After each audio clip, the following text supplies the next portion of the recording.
नमस्कार, आप देख रहे हैं केजीआर न्यूज। आज इन दो मुद्दों पर कनकुला जनार्दन रेड्डी जी ने अपने विचार व्यक्त किए हैं। श्री रेड्डी एक्स एमएलसी कोषाध्यक्ष और अखिल भारतीय कांग्रेस सेवा दल के दक्षिण क्षेत्र प्रभारी हैं। अग्निपथ योजना पर श्री रेड्डी के विचार। उनका कहना है कि मोदी सरकार अग्निपथ योजना लागू करके राष्ट्रीय सुरक्षा के साथ खिलवाड़ कर रही है। श्री रेड्डी ने कहा, यह योजना हमारे देश के युवाओं के भविष्य और सेना की तैयारियों को कमजोर कर रही है।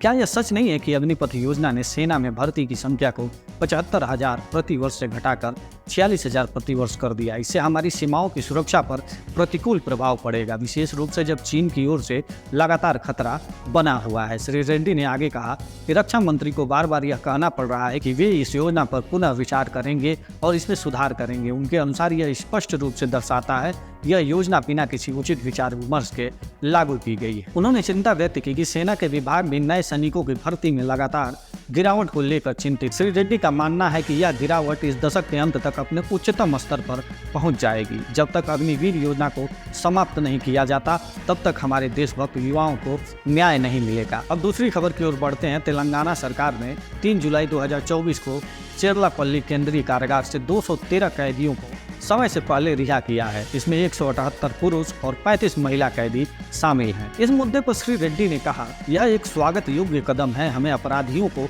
सुधार का मौका देना चाहिए, उन्हें समाज की मुख्य धारा में वापस लाना चाहिए, लेकिन साथ ही हमें यह सुनिश्चित करना होगा कि यह प्रक्रिया न्याय संगत और पारदर्शी हो। मैं तेलंगाना जेल विभाग द्वारा रिहा किए गए कैदियों को नौकरियां प्रदान करने के प्रयास की सराहना करता हूं। यह उनके पुनर्वास में मदद करेगा। हालांकि श्री रेड्डी ने एक महत्वपूर्ण चेतावनी भी दी। उन्होंने कहा, जबकि हम इन लोगों को एक नया जीवन शुरू करने का मौका दे रहे हैं, हमें सावधान भी रहना होगा। समाज की सुरक्षा सुनिश्चित करने के लिए इन रिहा किए गए कैदियों पर नजर रखना जरूरी है। हमें एक संतुलन बनाना होगा, उन्हें एक नया मौका देना और साथ ही यह सुनिश्चित करना कि वे फिर से अपराध की ओर न मुड़े।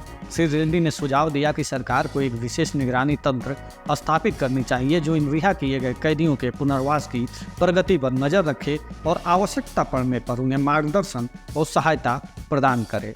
उन्होंने यह भी कहा कि सरकार को ऐसे और कदम उठाने चाहिए जो कैदियों के सुधार और पुनर्वास पर ध्यान केंद्रित करे, ताकि वे समाज में फिर से एक सम्मानजनक जीवन जी सके, लेकिन साथ ही समुदाय की सुरक्षा भी सुनिश्चित की जाए। ये थी आज की दो प्रमुख खबरें और उन पर कनकुला जनार्दन रेड्डी जी के विचार। केजीआर न्यूज से नमस्कार।